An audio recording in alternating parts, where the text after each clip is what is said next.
Alright guys, sa mapagpalang araw sa inyong lahat. Seguridad at umano'y pagiging armado ng mga kulto. Ipinapatiyak sa plano nga Senate probe sa Surigao at delikado at may mga armas bukas si Senator Riza Hontiveros sa panukalang idaos sa Surigao ang susunod na hearing ng Senado sa umano'y mga pag-aabuso sa Coro Bayanihan Services Incorporation na pinamunuan ni Senyor Aguila. At panoorin po natin ang buong detalye dito sa UNTV. Let's go! Kung halimbawa sa munisipyo ng Socorro, lamang may mga timing issues dahil hindi lang naman yung aming investigasyon ang tumatakbo, may mga nagpapaalala din sa amin, palapit na yung barangay and SK elections.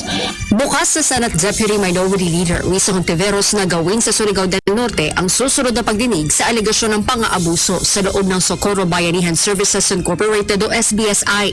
Nais namang makasiguro ng senadora sa kaligtasan at seguridad ng mga dadalo sa pagdinig. Ikinokonsidera rin nila ang timing, gaya ng pagbibigay daan sa nalalapit na barangay at sangguniang kabataan elections o BSKE.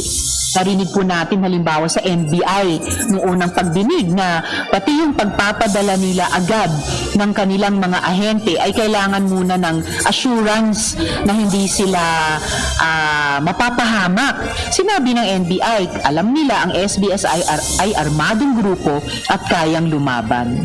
Bukod sa pagbabantay sa implementasyon ng mga batas na nagbibigay proteksyon sa karapatan ng mga bata, isa sa mga nakikita ni Senator Hontiveros na dapat pag-aralan ay ang panukalang pag-regulate sa mga samahan na may tuturing na kulto.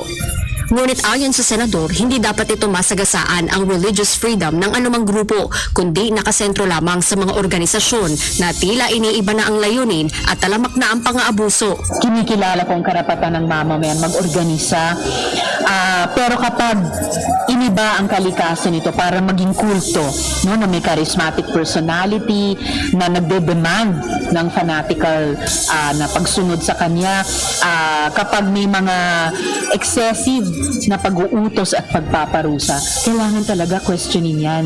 Sa ngayon, nakadetene pa rin sa Senado sina Senyor Aguila at dalawang opisyal ng SBSI habang dinala naman sa isang government hospital ang Vice President ng grupo na si Mamerto Galanida para mabigyan ng atensyong medikal.